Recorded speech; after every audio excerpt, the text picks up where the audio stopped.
We're going to move on here. I want to move on to this article. Apparently, according to Entertainment Weekly, which is like the worst, these people are the worst on the planet.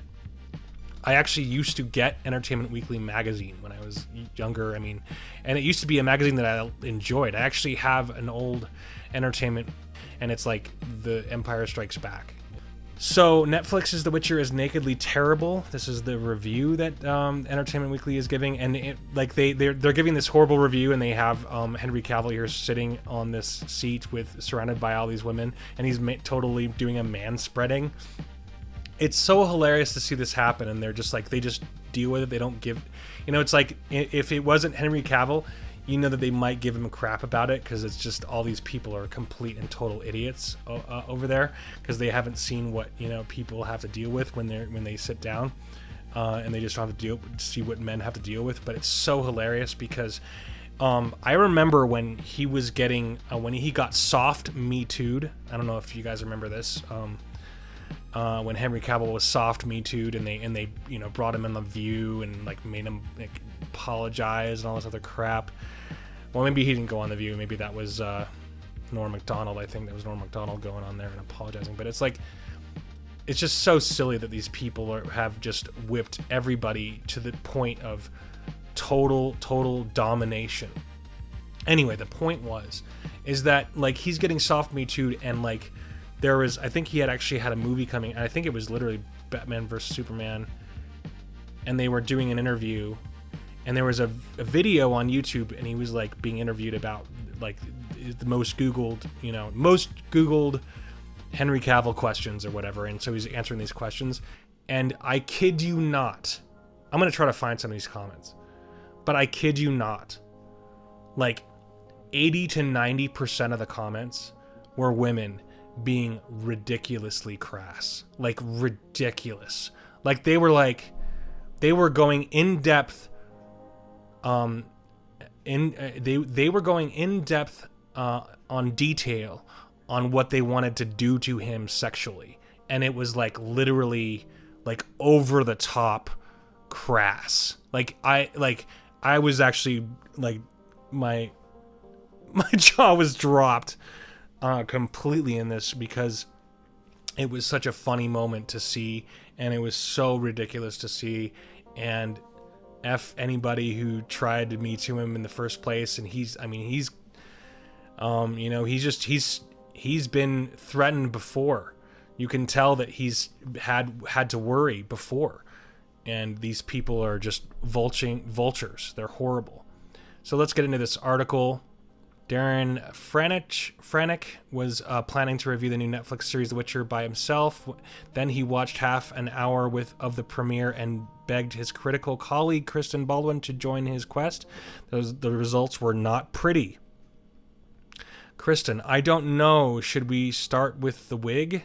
The two most important things Hollywood learned from the Lord of the Rings films are as follows. One, it is possible to make an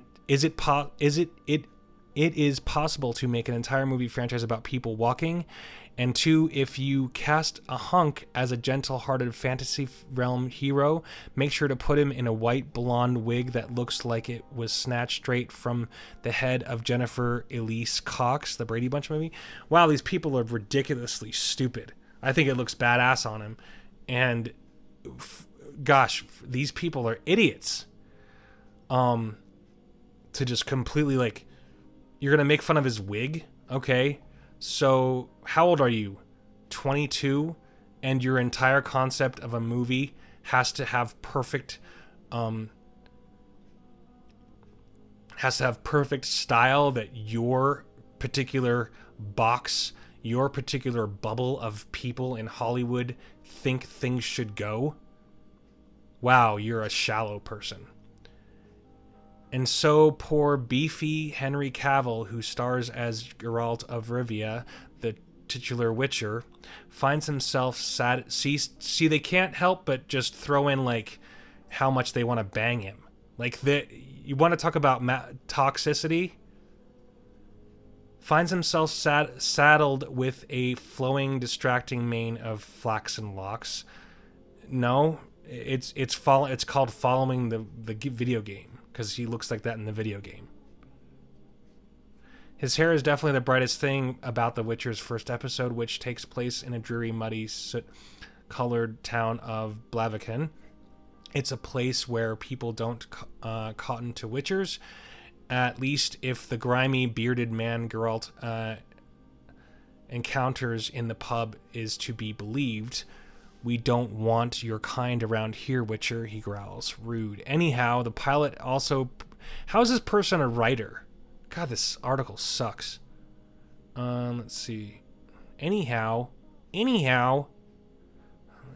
the pilot also features two rough and tumble princess, Freya Allen, Emma Appleton, a wizard, Lars Mikkelsen, and totally gratuitous full frontal male female nudity.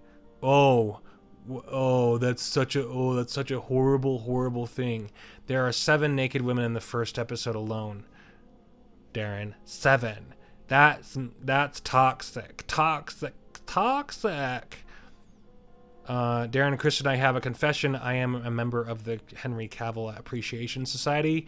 The big super Brit was a deadpan delight in the goofball Spy Fest, The Man from U.N.C.L.E. Yes, he was awesome in that. That was a great movie. And a brilliantly looming tower in the most recent Mission Impossible.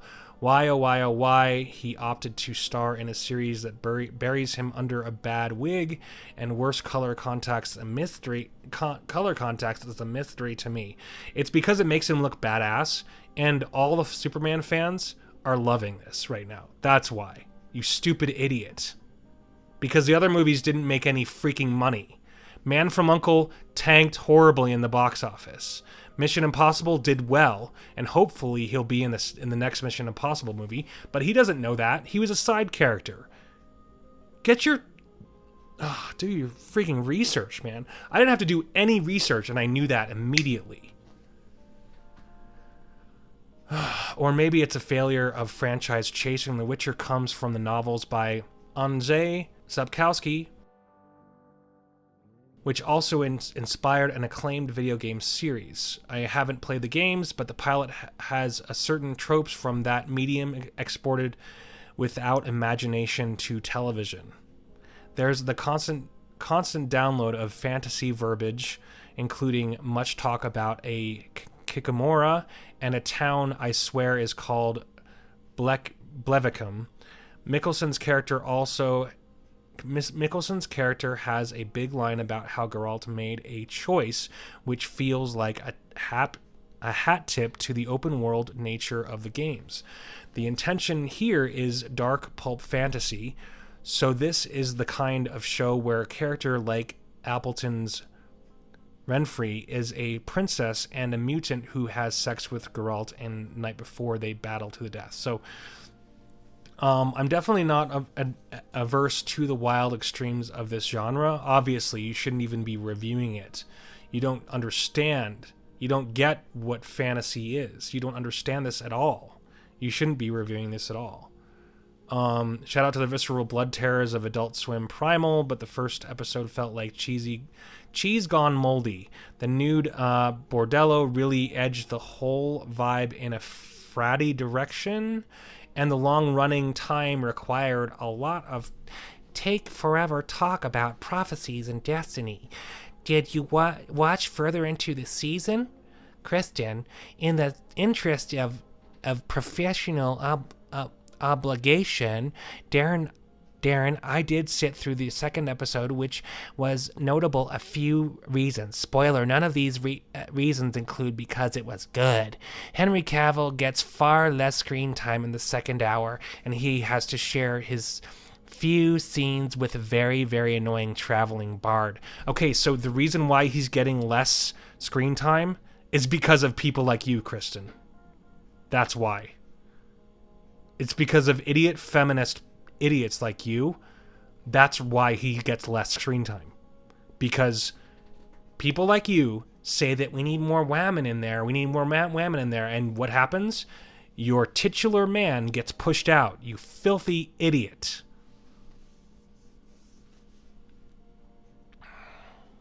Anyhow, this very annoying traveling singer makes up tunes about abortion and says things like, "There I go again, just delivering exposition."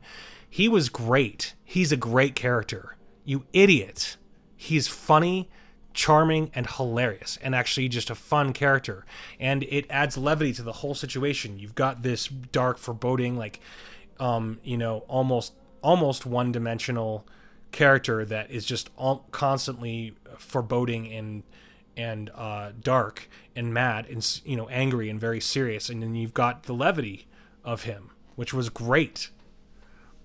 The Witcher is also packed with confusing conflicts and long-held rivalries that require a lot of explanation, but still manage to make no sense. The premiere sets up a princess wizard showdown that is related to a curse. I think, episode 2 introduces a budding war between elves and humans. Apparently the elves taught the humans how to turn something called chaos into magic, and then the humans unleashed a genocide on them. I was once Philandrel of the Silver Towers, notes the majestic elf Tom Canton. Now I'm Philandrel of the Edge of the World. So yeah, this is some high school level Dungeons & Dragons roleplay with multi-million-dollar budget. Netflix canceled the far cheaper, far more entertaining The Good Cop for this? Oh my gosh. Wow, you're stupid. Oh my gosh, you're so stupid. The writing in this is extraordinary. Don't get me wrong, there's definitely weak moments, but in general, it's a very well-written series. The dialogue is well-written. I don't know. I'm enjoying it. Because life's too short for Netflix drama running times, I skipped ahead to the 5th episode. Oh my gosh. This idiot. These people are complete idiots. They skip ahead. You're a professional writer and you want to cover a show and you skip ahead. All right, I'm done with this.